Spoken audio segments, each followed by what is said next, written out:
few hours later, I got a text message from the guy's executive assistant. And as it popped up, I couldn't see the message. I said to myself, I hope they're canceling. Why would I say that? A fear management expert. Welcome to The Creator's Adventure, where we interview creators from around the world hearing their stories about growing a business. Today, I'm going to talk with a self-defense expert who will teach you how to manage fear. Hey everyone, I'm Brian McAnulty, the founder of Heights Platform. Let's get into it.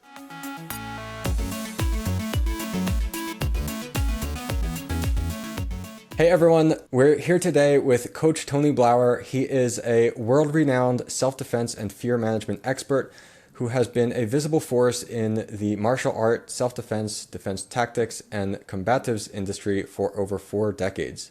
As the CEO of Blauer Tactical Systems, his organization has grown into one of the world's leading consulting companies specializing in the research and development of performance psychology, personal safety, and close quarter tactics and scenario-based training for defensive tactics, combatives, and professional self-defense instructors. Tony, welcome to the show.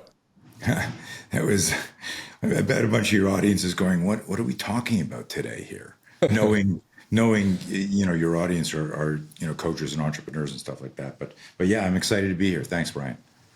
Yeah, well, I think everyone will see as you're listening to this, there's a lot of ways that this can relate to business as well. 100%. So, Tony, my first question for you is, what would you say is the biggest thing either that you did or you are doing that has helped you to achieve the freedom to do what you enjoy? That's a tricky question for me because it starts with me being 12 years old, walking home from a pickup game of baseball, and 2 kids from the nearby high school, they're about 15, 16, I was about 12, gestured over, hey, come here. And I was like, oh my God, these older kids want to talk to me. And I ran over right into the ambush. They grabbed me, they spun me. Guy held my hands behind his back and did a bolo punch and hit me to the body. And as a 12-year-old, the size disparity between a 15, 16-year-old and a 12-year-old was quite big. I was scared shitless, man, and I screamed, in anticipation of, I thought my ribs were going to break. I was going to die. I'd never really been in a fight before. And as I anticipated impact, Brian, I screamed. And I was in good shape. I was wrestling. I was skiing. I was, an all-around athlete. And so if you can imagine, I'm being held from behind, struggling to get out. This bolo punch comes in. I don't even feel it when it makes contact, but I screamed, and I sensed the guy behind me's grip change on me. And my intuition said, yell again. He thinks you're hurt. And I yelled again, and he dropped me, and they ran because their intention wasn't to hurt me. And as they turned the corner, I wasn't in any pain, but I was pretending to gasp for air. I got up, I fixed my shirt. I went home, it was a Sunday, and my dad said, how was the game? And I said, Dad, 2 guys just beat the shit out of me. And he looked at me, I don't have a mark on my face, my shirt's not torn. And he said something like, was it a pillow fight? What do you mean? What do you mean you got beaten up, right? And he immediately said, you need to go learn to defend yourself. Because I was immediately scared to go to school. I didn't want to go to high school. And that made me recognize something. And hopefully our people are tracking the story and everyone has had a bully experience. But I started martial arts because I realized I was afraid of bullies. And there's bullies everywhere in the world.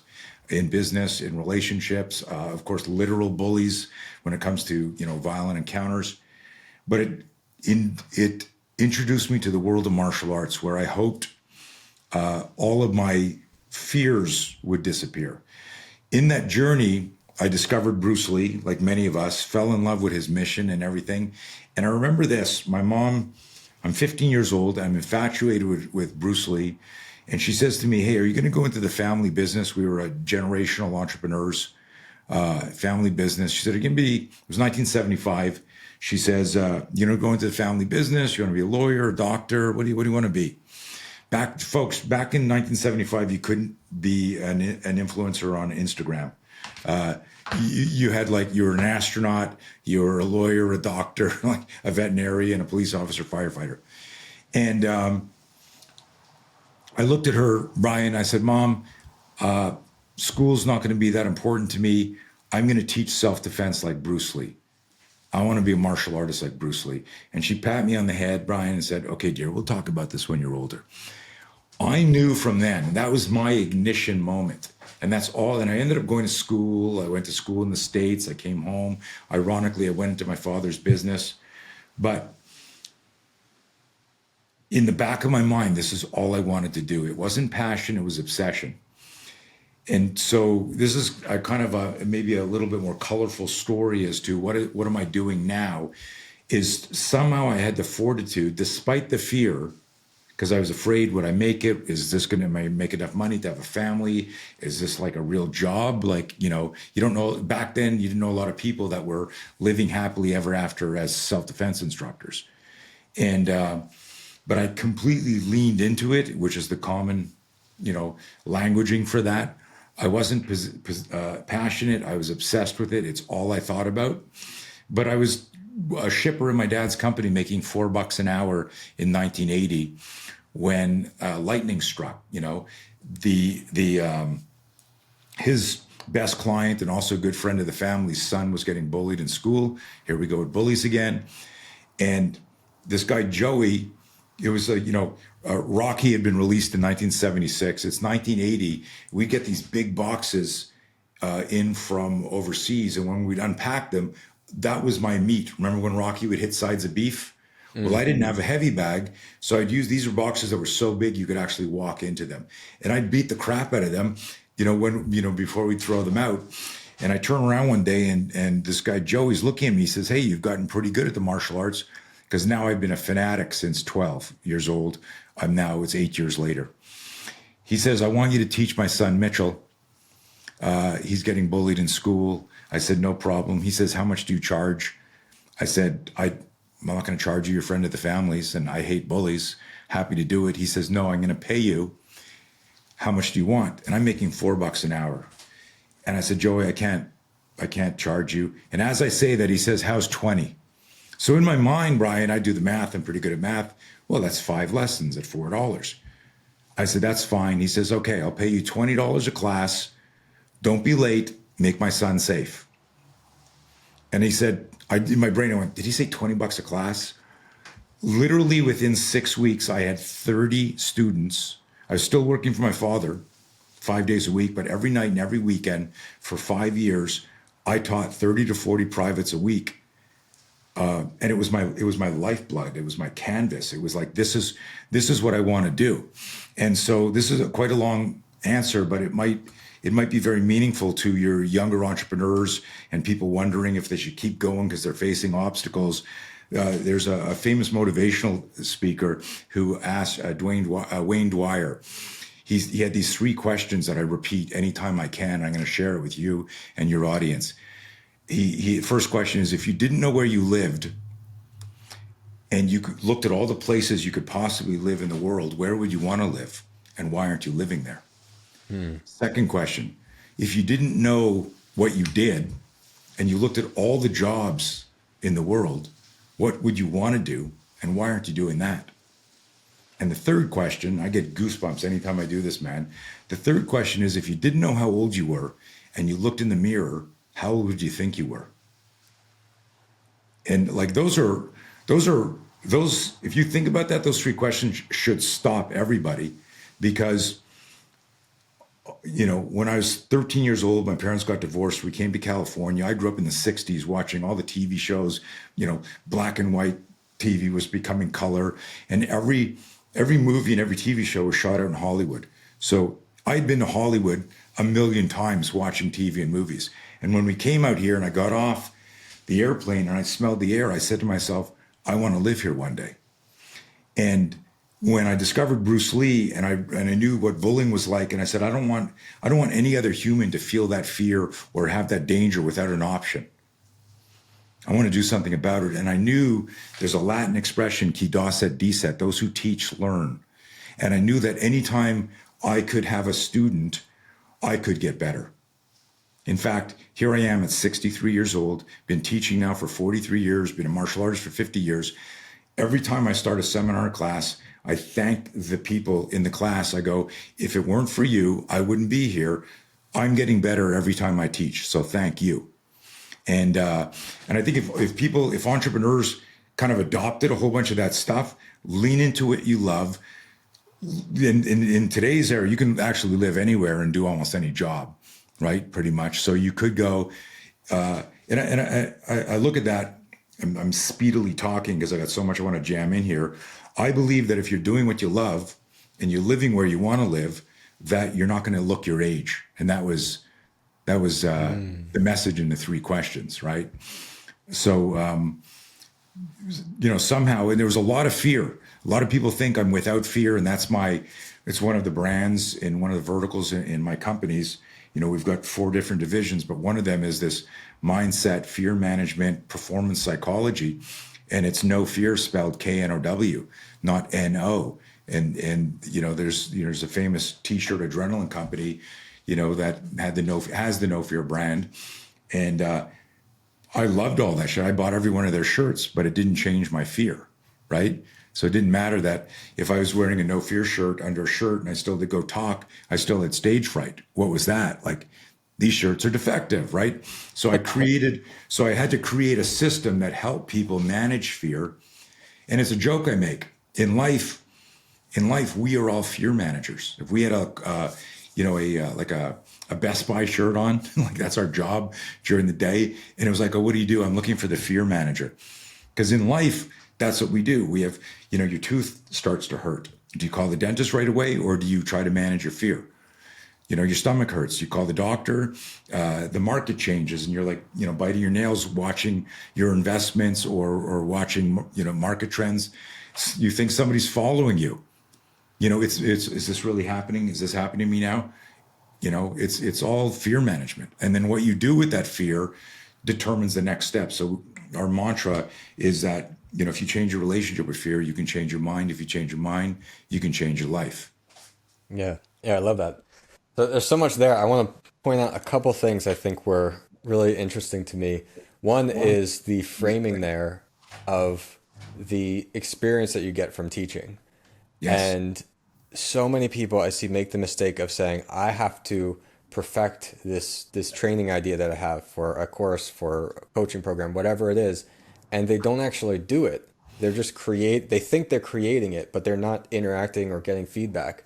But the feedback that you get, the questions that you get from everybody, that's really practicing what it is that you're doing, and that's how you get better at it. That's how your product gets better 100%. From actually going through that.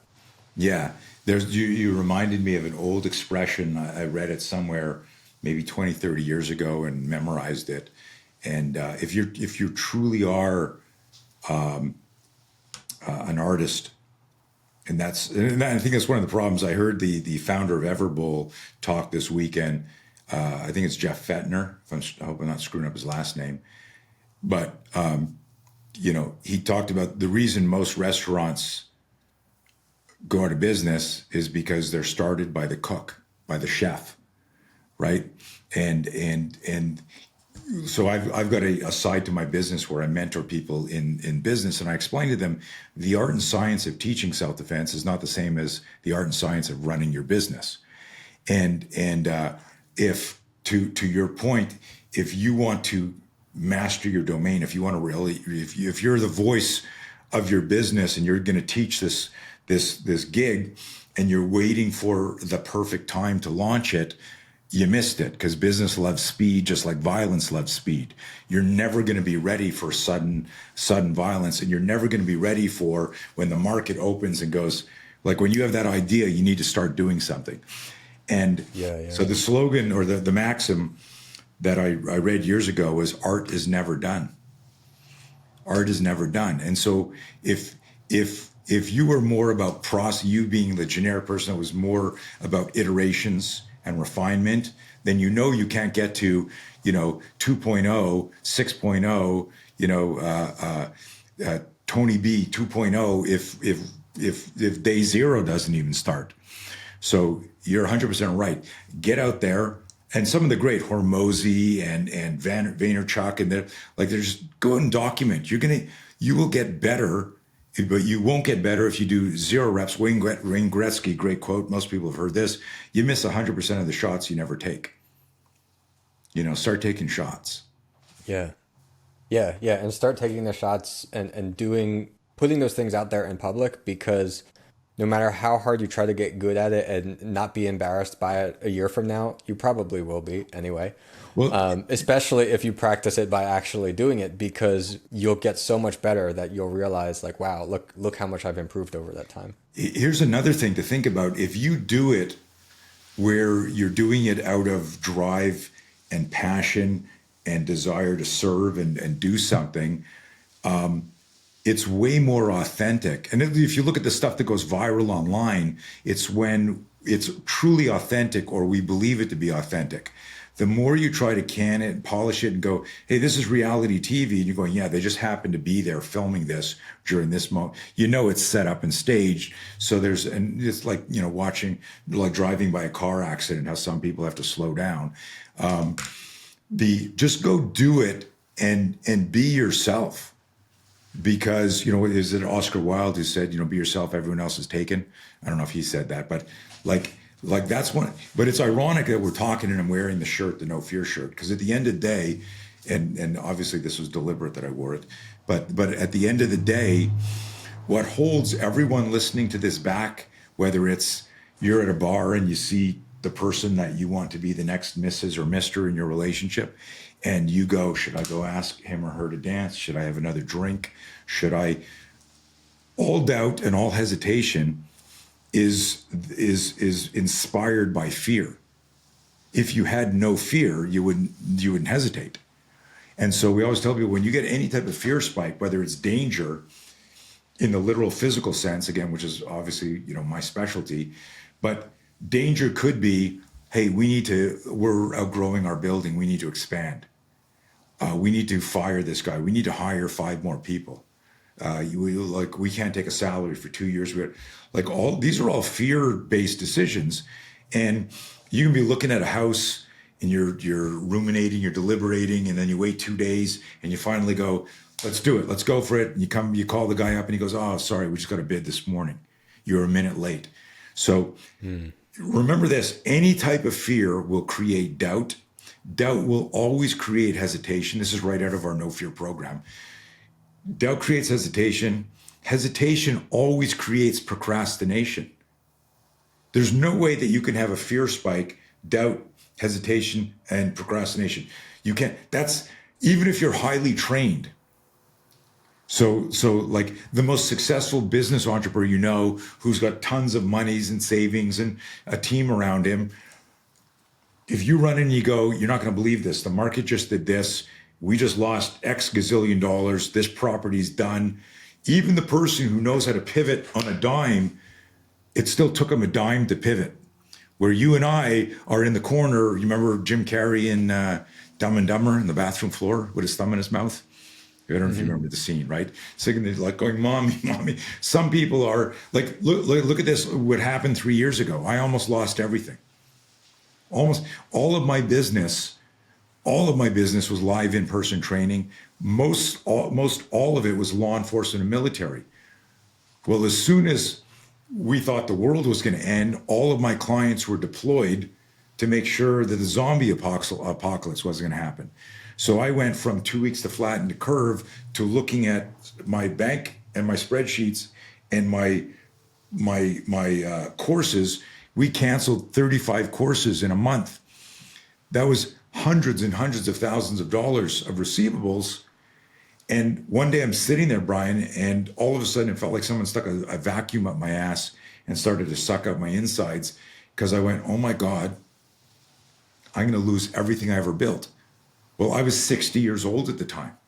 I got a nice house. I got all the toys. I've made millions. I've lost millions. I've been in business for decades. Yeah. And I gave myself 24 hours to go and really feel sorry for myself. And then the next day I got to work. Within 2 months, we had 4 new websites. We were contacting all the people, because we had a lot of information, knowledge related to PTSD and mental health and resilience.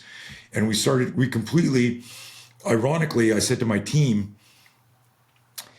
all of these things that we built to make it through the craziness that was the last 3 years could have and should have been there before, right? There's no reason they weren't. But I mean, you all know of or know people that committed suicide, lost their businesses, completely lost everything. So it's how you handle the fear is huge, especially for an entrepreneur, especially for an entrepreneur. So any of you that are like, just remember this domino effect. A fear spike, regardless of what it is, that's a fear spike is a fancy terminology for something outside our comfort zone. And that could be hire, fire, expand, cut back, move, pivot in the marketplace. All of that is outside our initial comfort zone. And that will always create doubt, hesitation, and procrastination. Part of our program is getting people to recognize that the only way to get out of the fear loop in a dynamic and expedient way is to create better self-awareness, where you go, what the hell am I waiting for? What am I hesitating on? And then to murder board, whiteboard, or get with your consultants or confidants or whatever, mind map and go, that's the answer. That's what I got to do. But movement is life. You got to move. And so this is all fear management. Yeah, I like that. Yeah, a couple other points. I think if you're listening to this and you're more early on in your journey, some really good things to pull out from what you said back in the beginning. That moment of realizing that, like, wow, you're going to get $20 a lesson here, and that opening up all these possibilities for you. Sometimes it's just that one moment that helps you to really realize, like, wow, actually, like, I was wondering, like, can I really do this, to now, like, wow, this is a way I can build a business or make money. And I love the questions as well that you mentioned. And I've always said, like, I'm a big fan of traveling. I think everybody should travel, because my outlook on that is, like, what are the chances that the place that you're born is your favorite place in the world? And, like, maybe it is for familiarity, family, certain things like that. But, like, it's, my analogy is that, would you want to play like a video game with all these different levels to explore, but never leave the first level? And to me, that's what it is to not go and travel somewhere. And so there's so many things, even if you realize, like, oh, I really do love where I grew up, that's where I want to live 100%. There's so many things that you can discover about yourself, about the world, from going out there and seeing things. So I really like that. But sticking on this topic of the fear, people experience fear in a lot of ways. And we were talking real quick in the kind of pre-show here that I think something that's really interesting is people sometimes in business are afraid of, I guess, maybe being aggressive is like the wrong way to put it, but they're afraid to play by the rules that everybody else has already agreed to. And my comparison for this is, like, if you got and, like, stepped into a ring and, like, we're going to fight somebody, like, that person who's going to fight you, they would never want you to go easy on them or to hold back or be afraid of punching them, because that would be disrespectful. Like, they signed up for this fight, they agreed to the rules, and they know what they're doing. And so they want you to give it your all. And you should do that without this fear. And I feel that in business, people make that same hesitation and mistake, and they don't give their all for whatever reason of how they might be perceived by their customers, by their family, by other random people, or even competitors. Yeah, I mean, all of this comes back to, like, if you said to me, diagnose that, I go, well, it's just psychological fear. Well, what about this? Psychological fear. What about this example? Psychological fear. If I see you, I notice a guitar in the background. Okay. I used to play guitar. I say used to, but I mean, I have guitars and I could still pick it up and play certain things. But I stopped playing. I stopped playing in bands, and I just got busy with stuff.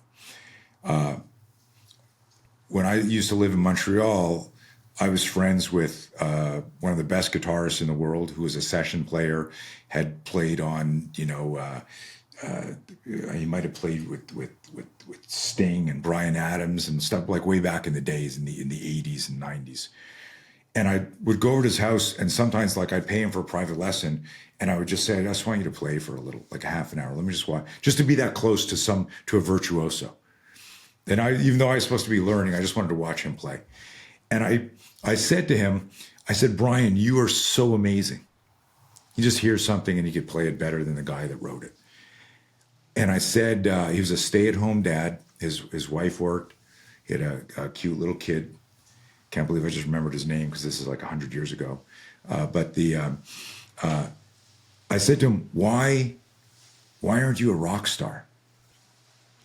And he says, I don't like crowds. I don't like drugs. I don't play the game. I'd rather just play in the studio and do my thing. And I accepted that back then. And as I got more and more influence, clout, became a minor celebrity in my community, and I saw people become assholes, and I never did, although that might be an asshole-y thing to say, right? And I'll give you an example, like after an event, if someone wanted to take my picture or someone wanted an autograph, I was shaking their hand before they reached out to me. I was thanking them for their attention before. And it was totally sincere because the kid that got beaten up wanted to be a famous martial artist like Bruce Lee and help people. So I know that like my life wouldn't happen if I didn't have an audience. As an entrepreneur, your vision, what you want to bring to the world can't happen if you don't have an audience. No one's buying your stuff, even if it's bartering. Like you need an audience. And so there's a part of you that has to connect to that. Well, why did I tell the story with Mark, my guitar instructor? Because years later, I realized that Mark was just afraid, because I've been around drugs and stuff, and I never did it. And I've been around big crowds, and every time I got to talk, I just got asked to go do a 30-minute talk on fear in front of 2,000 people on a stage with Ben Greenfield and other people. And I said yes. And Brian, I'll tell you this, it's so funny because they hired me as a fear management expert. Like when I work with a company or an entrepreneur, it might be a half day, a full day, it might be multiple sessions, because we got a lot to unpack and to create input the system so that they can run it without me in terms of how to organize it.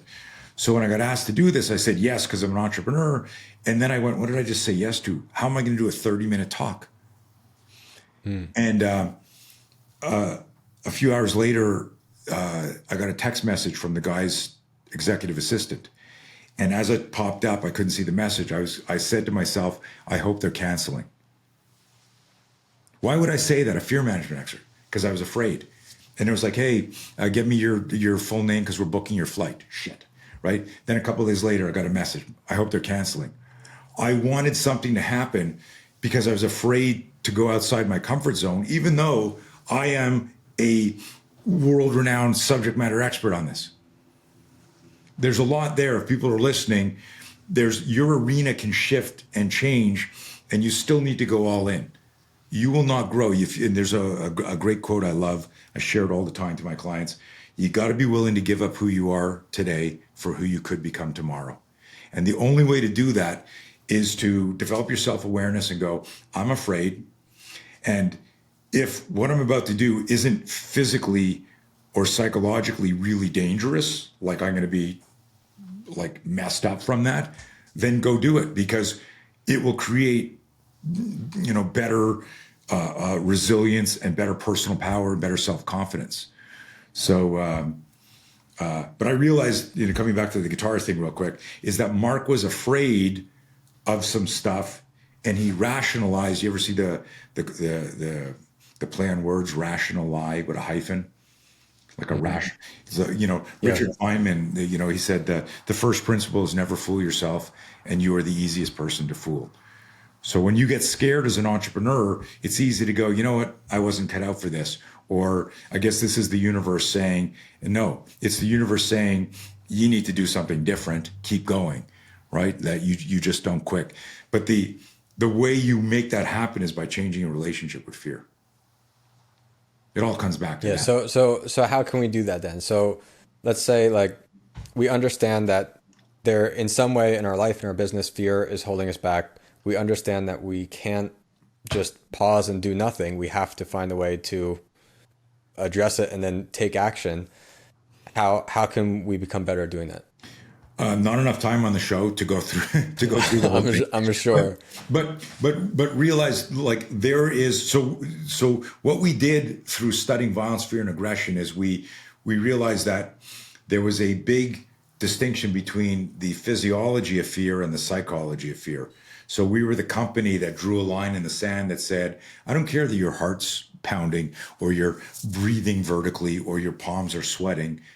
And we were the first that said there are things in life you need to do afraid.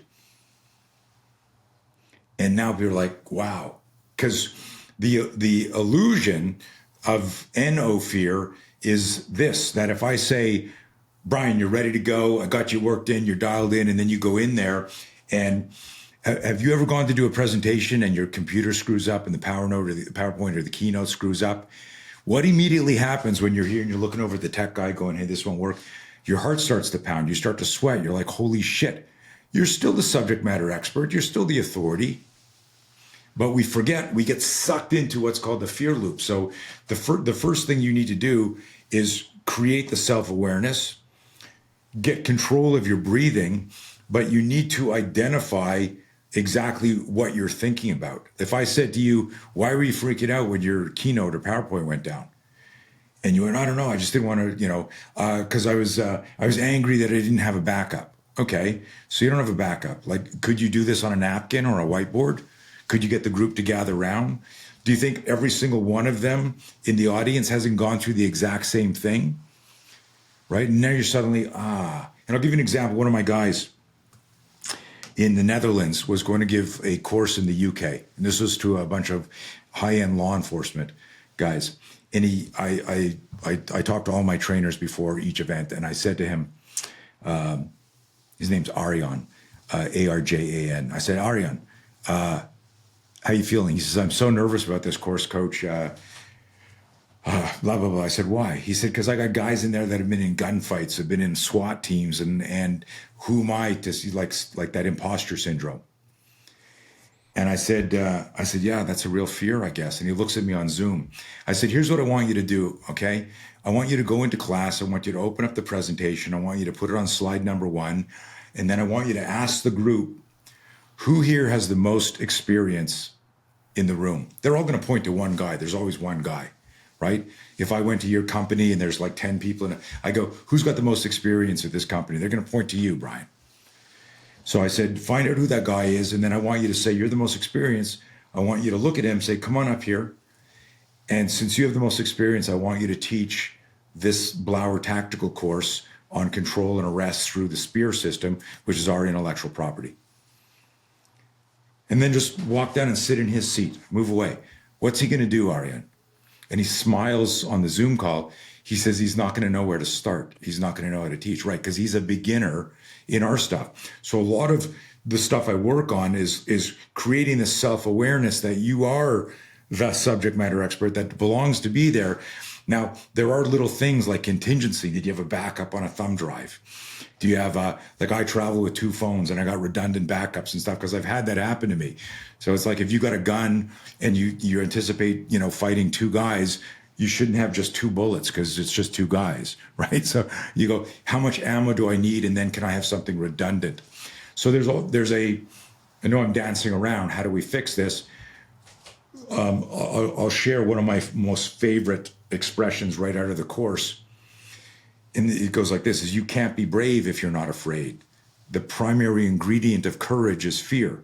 Now that has to do with managing fear in your life, not like public speaking fear or, pivots in business, stuff like that. But it might. This idea that when you're scared, if you can take this organic reaction to a stimulus, which is the sensation of fear, what is it teaching me? Because fear is if you think about it, it's telling you something. Because if I say to a dentist, oh my God, I don't know what to do. Is it root canal? Is it this? I don't know. He's going to go, oh, yeah, you need to floss more. You got a popcorn kernel stuck in your teeth. Did you go to a movie recently? Yeah. Yeah, take these antibiotics. You don't need your tooth pill, right? Like the car mechanic, the dentist, the doctor, the self-defense expert can diagnose and treat stuff quickly because they're subject matter experts. So as entrepreneurs, we need to either through mentors and coaches learn these things. But if you peel the onion, it's this, I don't know if you ever heard of this like 7 question rule, right? Where you go, you say to me, yeah, I don't want to take this gig. It's not good. I go, why aren't you taking it? You go, it's bullshit. It's not good. No, seriously, why aren't you taking it? Seems like a good opportunity. Tell me the truth. Well, yeah, I'm just worried that the ROI and the demographics are another layer. Okay, I'm afraid that I'm going to be blah blah. Another layer. And what it comes down to at the end of them is there's a sentence where you say, "I'm afraid this." And then you need to look at that. That's what, I don't know if you guys can see this in the background, the on my wall under the flag there, it says "fuck fear." I know we don't want to swear, but that's not me being an obnoxious American. That's actually an acronym for face it, understand it, control it, know it. It's an acronym that when you get a fear spike and you're kind of like immobilized by your like your RAM, your metaphoric RAM in your brain is locked up. And you're like, oh, you're biting your nails, you're sitting there, you don't know what to do. The acronym fuck fear, face it, don't turn away from it, understand it, do some research. Is that call a mentor? Is that Siri? What should I do now? Whatever it is, start to study it. And then remember, the most important one is the C, the control it. There are things you need to do while you're afraid. It might have been the last talk where I got out there in front of 2,000 people and I said, hey, who here is not afraid of public speaking? And nobody had. I go, I'm here to talk about and I go, I'd like you to come up here and talk with me because I'm scared shitless up here. And people start laughing at that, right? But that's like a psychological trick where now I'm creating rapport and I realize, oh, I'm breathing. I'm in a bit of a flow. Tell another joke or get into a story. So there's all these like tricks you can do, but you never get to them if you're locked up in the fear loop. You got to save yourself and extract yourself from that fear loop. Yeah. Yeah. I mean, you describing it, I can picture a lot of moments in my life when I was afraid of something and I had to make that realization.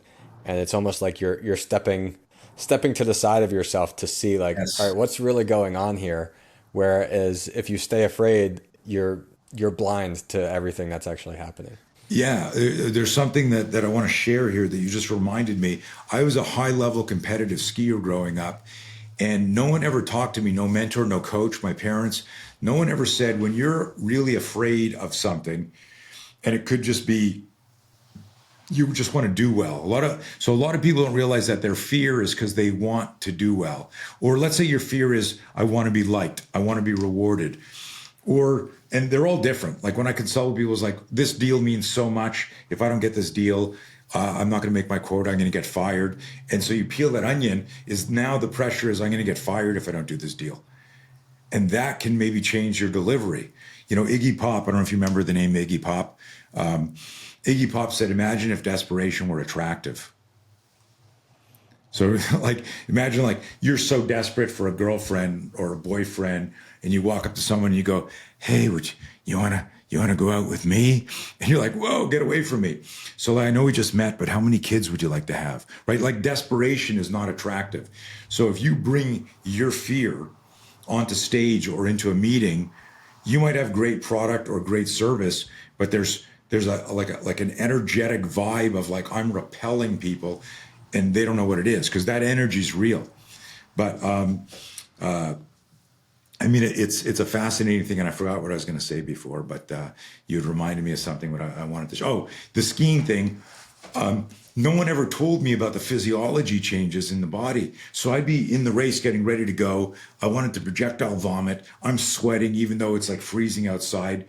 And all I could think about was this. Everyone tells me I'm really good, but if I were this good, I could not possibly feel this way. Maybe they're just bullshitting me. I'm not this good. And the statement was, if I'm so good, why am I so scared? No one told me lots of people are scared, but they're managing their fear. Mike Tyson used to throw up before fights. Nobody knew that because he only started talking about it a few years ago. George St. Pierre, one of the greatest MMA fighters from Montreal, my hometown. I knew George before he was Rush St. Pierre. He used to bow to me in the school. He'd be in his karate gi and see me, and he'd go, Sensei Blauer. It was like a training center with multiple martial arts. But I knew him before he was one of the most famous MMA superstars in the UFC. He's recently, in the last year or two, came out and said he hated fighting so much the scariest day of his life was every fight day. But nobody knew that except for him and the people near him. Almost every entrepreneur, and this is a fun one, if I'm talking to you and I say, everyone's scared, Brian, but we don't share it because fear management is not something that type A personalities go around, yeah, hey, I'm scared. We don't talk about it. And then we all know somebody who's a unicorn who's never afraid. He's skydiving, he's doing this, he runs into the burning building, he drops the bully. But I always tell people that people always go, I want to know how he thinks. And I remind them, and this might be the most powerful thing I could tell you, you can't learn anything from a unicorn, because if you were a unicorn, that wouldn't impress you. You would just know. And the idea that you want to be like the unicorn, that's the paradox. You can't. If I'm going to learn how to skydive, I don't want to learn how to skydive from a 22-year-old Red Bull sponsored adrenaline junkie. I'm afraid of heights. I want to learn how to skydive from a 60-year-old jump master who's been in 3 wars, and he loves skydiving so much. He goes, okay, you fought through 3 wars, you've parachuted into different countries, you're still alive, teach me. Right? So it's a different way to look at it. Yeah, I like that. That's really interesting. So I've got one more question for you. Yes, sir. And that is, on the show, we like to have every guest ask a question to the audience. So if you could ask our audience anything, whether something you're curious about, something you want to get everybody thinking about, what would that be? It's the slam dunk of everything we've been talking about. If you didn't fear fear, what would you do? If you didn't fear fear, what would you try? Just think about that. Think about every time you hesitated in life, whether it was a hard conversation, we got to get divorced, we got to get married, I got to let you go, I got to hire you, I got to move you. You think about how many entrepreneurs do you know, Brian, that it took them 7 years to quit the good job because they had security. And then even though they might have been making less money when they left there, they went, oh my God, like this is the best thing I ever did. But nobody wakes up and goes, I hate my job, and then goes in and puts in their notice. I've never seen it. It's always 5, 6, 7 years or more where somebody had an idea to do something on their own or to do something as an entrepreneur, as a coach.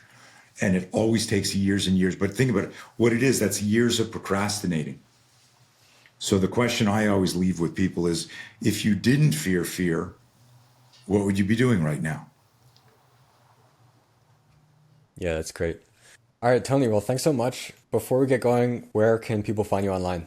Well, I'm severely shadow banned on a bunch of platforms, but if you type in my name, Tony Blauer, I'm on Instagram, I'm on Twitter, I'm on Facebook, LinkedIn. I know my team should have sent you some links for people. I don't know if you release them or share them. But if you go to my main website, blauertrainingsystems.com, that shows all 4 of our verticals, from my coaching business to our online education, to our equipment division, to our training division. And if I can help any of you, we've got stuff from like do-it-yourself, the DIY, study stuff, to, I can come and, talk to you, your company, your family, or whatever. We do everything. And I got a team around the world that helps out too. So we're here to help if you need us. Awesome. Yeah, and we'll put those in the show notes for anyone who wants to check them out. Excellent. All right. Thanks, Tony. Thank you. Take care, Brian.